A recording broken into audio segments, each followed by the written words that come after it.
최근에는 매월 배당을 주는 월배당 ETF가 인기를 끌고 있는 상황이고요. 최근의 금리 수준, 이거보다는 이 배당 ETF에서 받는 수익률이 또 높게 나온다는 이 통계들이 있기 때문에 좀 작은 돈을 가지고 시작해 볼 필요가 있다. 나한테 도움이 되는 것인지 되지 않는 것인지 처음부터 알 수는 없는 거거든요. 각 증권사들 보면은 거래 수수료를 무료로 해주는 혜택도 있을 수가 있겠고, 또 투자금을 환급해주는 회사들도 있어요. 증권사 프로모션 내용들도 살펴보시면은 수익은 거의 비슷하지만 비용을 줄였을 때 더 크게 수익률이 올라갈 수 있다는 점, 이 종목을 고를 때 각 종목마다 과거에 어떻게 배당이 주어졌는지 레코드들이 있어요. 이걸 가지고 이제 보시는 방법도 있고. 배당 ETF가 무엇인가요?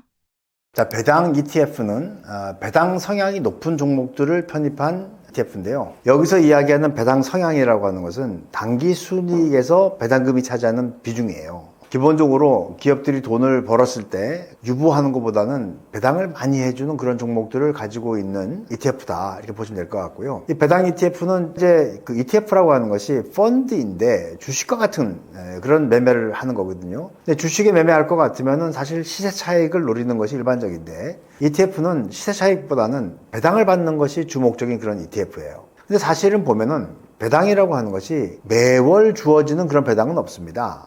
예를 들면은 결산기에 한번 준다든지, 아니면 반기에 한번 준다든지, 그렇지 않으면 분기에 한번 준다든지. 삼성전자가 대표적으로 분기 배당을 하는 그런 그 기업들이 되겠는데, 최근에는 이제 매월 배당을 주는 월배당 ETF가 나오고 있습니다. 이게 이제 인기를 끌고 있는 그런 상황이고요.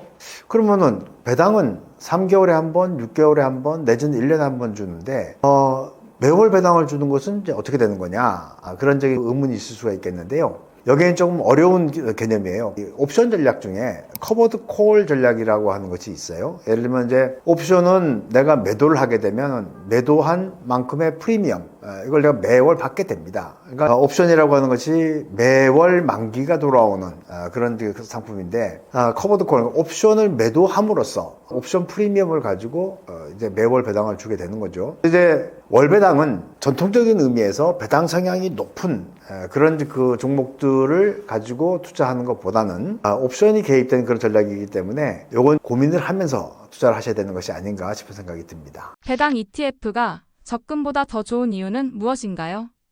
지금 이제 금리가 사실 저금리 상황이죠. 최근에 미국도 금리를 내리고 있고, 그리고 우리나라도 금리를 내려놓는 이제 그런 상황인데요. 물론 이 저금리 상황이 얼마나 더 지속될지는 정확히는 알 수는 없습니다. 하지만 최근에 나타나는 그 금리 수준, 이거보다는 이 배당 ETF에서 받는 수익률이 조금 더 높게 나온다는 이 통계들이 있기 때문에 적금보다 이제 높은 수익률이 있을 수가 있다라는 것이고요. 또 한 가지, 배당을 계속해서 잘 주게 되면은, 그러면 이제 사람들이 ETF를 사려고 하는 욕구들이 있을 거란 말입니다. 원래 이제 시세 차익을 목표로 하지는 않지만, 하지만 시세가 올라갔을 때 그 시세 차익을 얻을 가능성도 굉장히 크다, 그런 것이고요. 배당이라고 하는 것을 현금으로 줄 수도 있지만, 배당을 가지고 이제 그 재투자하는 경우도 있거든요. 이렇게 되면 이제 장기적으로 복리 효과가 커지기 때문에, 적금도 복리 효과가 있지만은 그 낮은 이자율로 복리가 나오는 것보다는 높은 이자율로 복리가 나오는 것이 훨씬 더 파워풀하기 때문에, 지금 현재 상황에서 본다면은 배당 ETF가 적금보다는 조금 더 수익률이 좋다, 이렇게 볼 수 있을 것 같습니다. 배당 ETF는 어떻게 돈을 벌어주나요? 반기라든지 분기라든지 아니면 결산기에 배당 성향이 높은 종목들에 투자하는 것이 있고요. 근데 이제 이것만 가지고 이제 부족하기 때문에 이자를 주는 채권들이 있어요. 국채도 있고 회사채도 있고, 회사채 중에서 3개월에 한 번씩 이자를 주는 이표채, 이런 것들도 있고요. 그리고 이제 부동산 관련된 펀드죠. 리츠라고 하는 것들도 보면 이제 예를 들어서 임대 사업을 한다든지 이렇게 했을 때 나타나는 그 분배금들이 있습니다.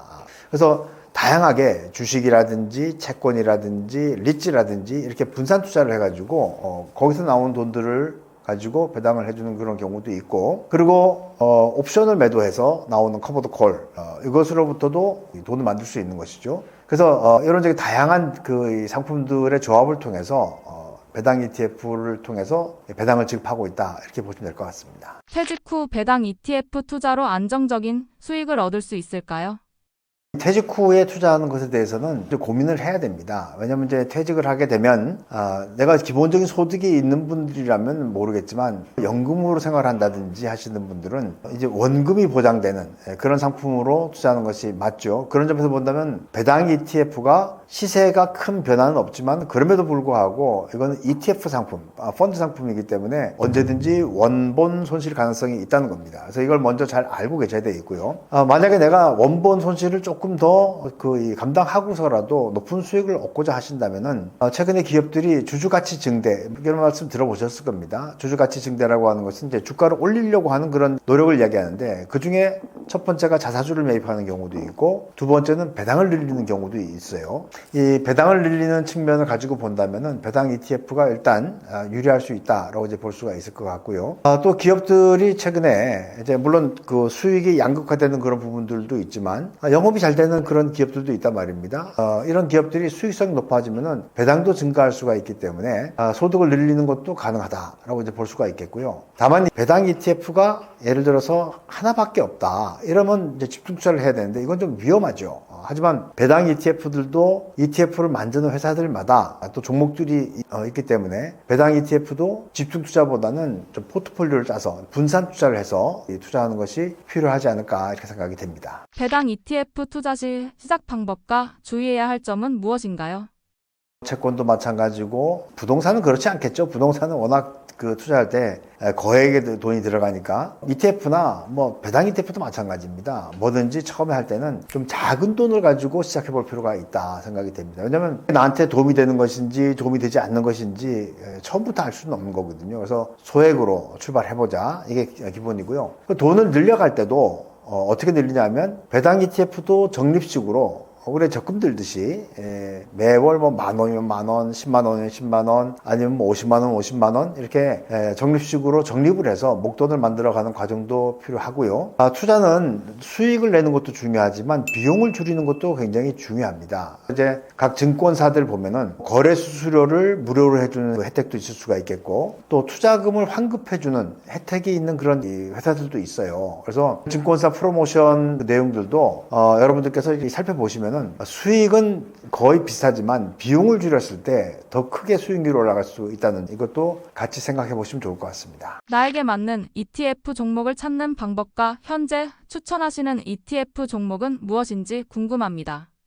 모든 상품이 구조가 간단한 상품이 제일 좋습니다. Simple is beautiful 이렇게 이야기가 있단 말이에요. 먼저 이제 그 커버드 콜 전략이 들어가 있는 이런 것들은 우리 일반 초보자들이 이해하기가 좀 어려운 그런 용어들이잖아요. 왜냐하면 옵션을 매도하게 되면 무슨 일이 벌어지는지 잘 모르니까 그냥 배당 성향이 높은 기업들에 투자를 해서 월 배당이 아니더라도 분기라든지 반기라든지 이렇게 간단한 그런 쪽으로 투자하는 것이 제가 볼 때는 좋다라고 생각이 되고요. 그리고 이제 이 종목을 고를 때 각 종목마다 과거에 어떻게 배당이 주어졌는지 레코드들이 있어요.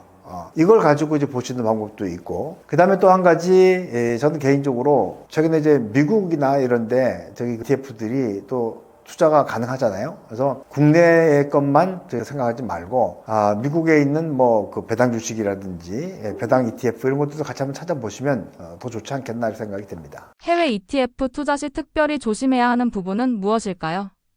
요즘에 우리도 해외 투자가 가능하죠. 미국도 가능하고 일본도 가능하고 중국도 가능하고 유럽도 가능하고 한데요. 최근에 돈들이 몰리는 쪽을 보면 이제 미국 쪽 시장으로 돈들이 많이 가는 그런 모습입니다. 이렇게 본다면 이제 미국 주식에 투자하는 것을 선호하는 사람들이 많죠. 저는 개인적으로는 해외 투자를 좀 조심하자 하는 쪽이에요. 왜냐하면 우리는 미국에 있는 그 기업들이라든지 상품 이런 것들에 대해서 영어를 읽어야 되는데 이거를 잘 이해하지 못하는 그런 사람들이 있을 뿐더러 해외로 나가게 되면은 이제 환율이 변하죠. 그러니까 환율이 변하게 되면은 내가 주식이라든지 아니면 ETF에서는 수익이 나는데 오히려 환차손 때문에 손실이 나는 그런 경우도 있을 수가 있습니다. 그래서 그 환율 변동을 어떻게 해지할 것인가. 해지한다라고 하는 것은 환율 변동을 어떻게 하면 없앨 수 있을 것인가 이런 이제 고민들도 많이 해야 됩니다. 물론 이제 할 수 있는 방법들이 있죠. 달러 선물을 이용한다든지 달러 옵션을 이용한다든지 일반 투자자들이 그런 전문가적인 지식을 가지고 있는 것은 쉽지가 않습니다. 그럼에도 불구하고 우리 국내에 최근에 뭐 소비가 감소한다든지 그래서